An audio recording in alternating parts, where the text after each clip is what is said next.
ሰላም እንዴት ናችሁ? ውድና የተከበራችሁ የቲጂ ዩቲዩብ ቻናል ተከታዮች እንዴት ናችሁልኝ? ይመስገነው እኔ በጣም ደህና ነኝ። ዛሬም እንደተለመደው በሌላ በጠቃሚ ቪዲዮ መጥቻለሁ። ዛሬ ደግሞ ይዤላችሁ የመጣሁት የኔ መሰለ ቆንጆ ጄሊ ካፕ እንዴት እንደሚሰራ አሳያችኋለሁ። በቤታችን ውስጥ የኔ መሰለ ለረመዳን ለተለያየ ዝግጅት ወይም ለተለያየ ፕሮግራም መጠቀም እንችላለን ማለት ነው። እጅግ በጣም ነው የሚጣፍጠው። በጣም ደስ የሚል ቴስት ነው ያለው። ሁላችሁም ሞክሩት። እሺ ወደ አሰራሩ ከመሄዴ በፊት ለቻናሌ አዲስ የሆናችሁ ላይክ፣ ሼር፣ ሰብስክራይብ ማድረግ አትርሱ። እንዲሁም ሀሳብ አስተያየታችሁ እንደተለመደው በኮሜንት ሴክሽን ላይ ጻፉልኝ። እንድሰራላችሁ የምትፈልጉት ማንኛውም ነገር ካለ በኮሜንት ሴክሽን ላይ ጻፉልኝ፣ እሰራላችኋለሁ። እንዲሁም ደግሞ ለምትሰጡኝ አስተያየትና ለምታበረታቱኝ የበለጠ እንድሰራ ለምታደርጉኝ እጅግ በጣም አድርጌ አመሰግናለሁ። ወደ አሰራሩ እንሂድ። ቪዲዮን ላይክ በማድረግ ጀምሩ።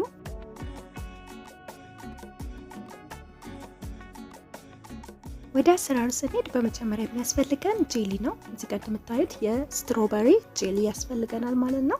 አንዱን እሽግ ነው ለዛሬ የምጠቀመው። እዚህ ጋር እንደምትመለከቱት አንዱን የስትሮበሪ ጄሊ እዚህ ጋር ሰፋ ያለ ሳህን ላይ እንጨምራለን። ከዛን የሚያስፈልገን የፈላ ውሃ ነው ማለት ነው። እዚህ ጋር ለማየት እንዲያመቻችሁ ነው የፈላ ውሃ መሆኑ ማለት ነው። ከዛን እሱን ሩብ ሊትር የፈላ ውሃ ለአንዱ ጄሊ እንጨምራለን። ከዛን የሚያስፈልግ ማንኪያ ወይ ደግሞ በእንቁላል መምቻ እንደዚህ በደንብ አድርገን እናዋህዳለን። የጄሊው ስኳር በደንብ እስኪበተንልን ማለት ነው። ከዛን በረዶ እንጨምርበታለን። 1 ፍሬ የሚሆን በረዶ ከጨመርን በኋላ ከዛን እዚህ ጋር እንደምታዩት እንደዚህ አይነት ብርጭቆ በምትፈልጉት ብርጭቆ ማዘጋጀት ትችላላችሁ። አንስ ባለ በትናንሹም ቢሆን ችግር የለውም። ከዛ እንደዚህ አይነት ፓይሬክስ ወይ ደግሞ እንደዚህ አይነት ሳህን ያስፈልገናል። ከዛን ጨርቅ እንደዚህ ከጎን እናደርጋለን ማለት ነው። ብርጭቆን እንደዚህ ስናስደግፍ እንዲይዝልን ማለት ነው። እዚህ ጋር እንደምትመለከቱት ለማስደገፍ እንዲያመችን ማለት ነው። በዚህ መልኩ እናዘጋጃለን። ፎጣ ከስር አድርገን በዚህ መልኩ ብርጭቆአችንን አጽድተን አጥበን በዚህ መልኩ ካዘጋጀን በኋላ እሱን ወደ ጎን እናደርግና እዚህ ጋር እንደምትመለከቱት ፍሬሽ ስትሮበሪ ያለን እሱን ቆርጠዋለን ማለት ነው። በትናንሹ እንከትፈዋለን። ከዛን አንድ ሙዝ ያስፈልገናል። እሱን በተመሳሳይ በትናንሹ እንከትፈዋለን። ከዛን ሁለቱም በደንብ አድርገን አንድ ላይ እንደዚህ እንቀላቅልና ከዛም ያዘጋጀነው ብርጭቆ ውስጥ እንጨምራለን ማለት ነው። ከጎን ብርጭቆ ልክ እንደዚህ እንደተኛው ወይም ገደም እንዳለው ማለት ነው እንጨምራለን።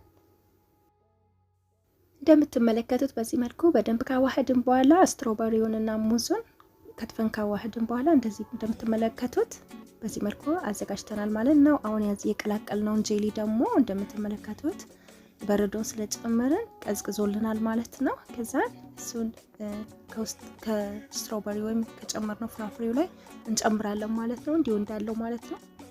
ስትጨምሩ እንዳይፈስባችሁ እንደዚህ ብርጭቆን ያዛርጉትና ጨምሩ። ምክንያቱም ካልሆነ ወደ መሬት ላይ ወይ እዚህ ጋር እንደምትመለከቱት እቃው ላይ ፈሶ ሊያበላሽባችሁ ይችላል ማለት ነው። ስለዚህ በዚህ መልኩ እንደዚህ እየጨመርን ከፍ አድርገን ትንሽ እየጨመርን ከዛ መልሰን ወደ ቦታው ገደም እናደርገዋለን ማለት ነው። እስከቻለላችሁ ብቻ ነው የምትጨምሩት እንጂ ብዙ መጨመር የለባችሁም። እዚህ ጋር እንደምትመለከቱት የጨመርነው ፍራፍሬውን እንደዚህ እስኪሸፍንልን ነው ማለት ነው። ፍሪጅ ውስጥ እናደርገውና ለ30 ደቂቃ እስኪረጋልን ማለት ነው ጄሊው። እሱም ወደ ጎን እናደርጋለን። ፍሪጅ ውስጥ ካስቀመጥን በኋላ ወደ ሌላኛው ስራ እንሄዳለን። እዚህ ጋር እንደምታዩት የሚያስፈልገን የማንጎ ጄሊ ነው።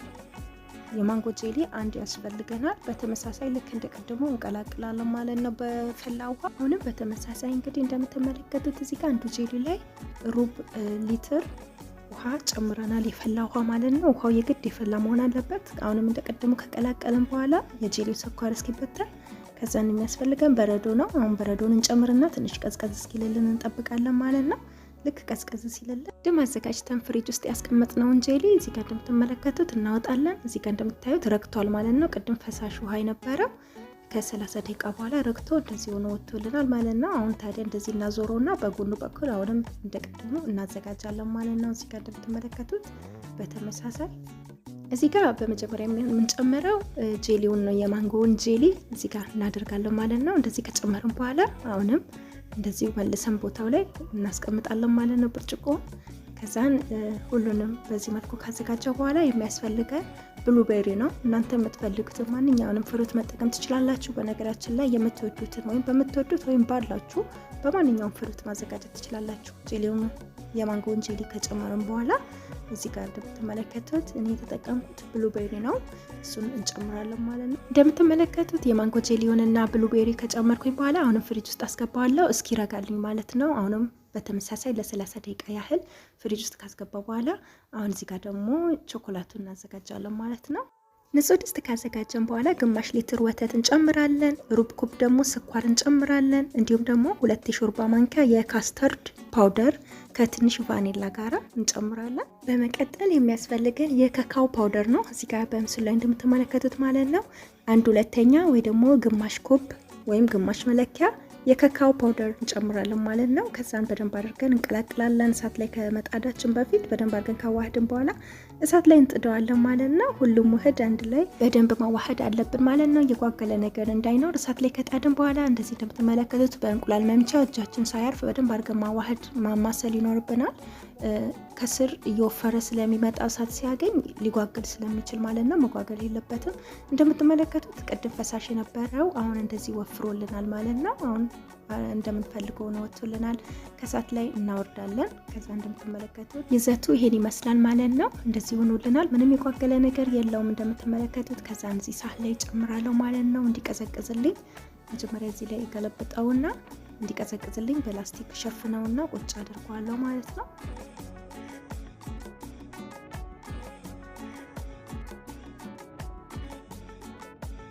እንደምትመለከቱት በዚህ መልኩ ሸፍኜ ለ30 ደቂቃ ያህል አቆየሁት። ከዛን ከ30 ደቂቃ በኋላ እንደምትመለከቱት እንደዚህ ወፍሮ ቀዝቅዞ ወፍሮ እንደዚህ ሆኖ ወጥቶልናል።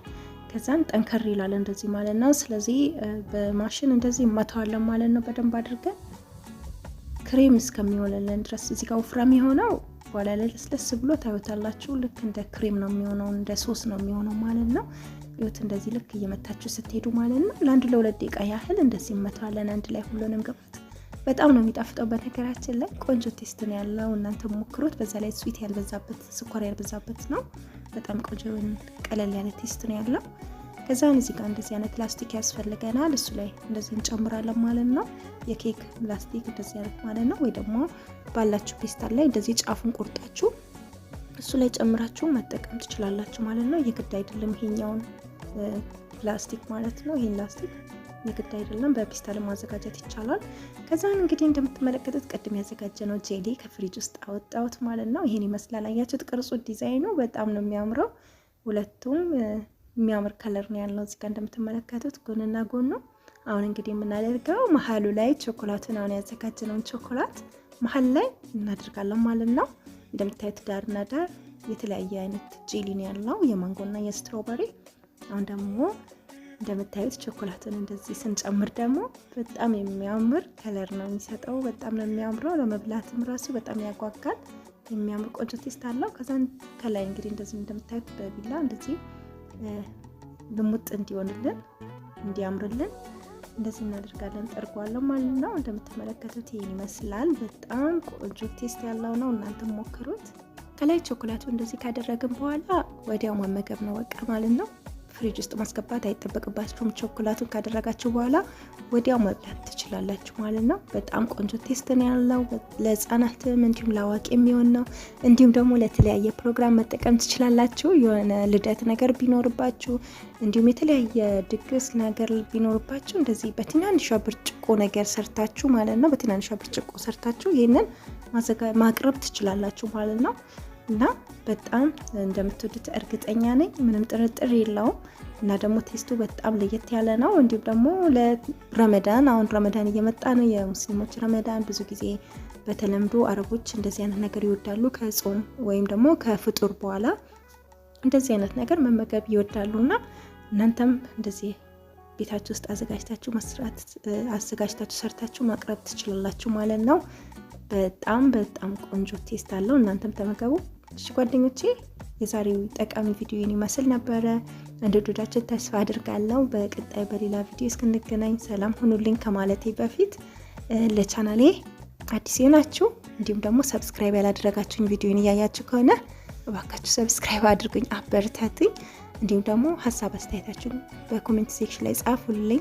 እንድሰራላችሁ የምትፈልጉት ማንኛውም ነገር ካለ ጻፉልኝ። እንዲሁም ደግሞ ቻናሌ ላይ ብዙ ጠቃሚ የሆኑ ቪዲዮችን ሰርቻለሁ። ምግብ ብቻ ሳይሆን ለጸጉር፣ ለቆዳ በጣም ብዙ ጠቃሚ የሆኑ ሩቲኖችን ሰርቻለሁ። ገብታችሁ ለማየት ሞክሩ። በተፈጥሯዊ መንገድ የተዘጋጁ ናቸው። እሺ ጓደኞቼ፣ በቀጣይ በሌላ ቪዲዮ እስክንገናኝ ሰላም ሁኑልኝ። ባይ ባይ።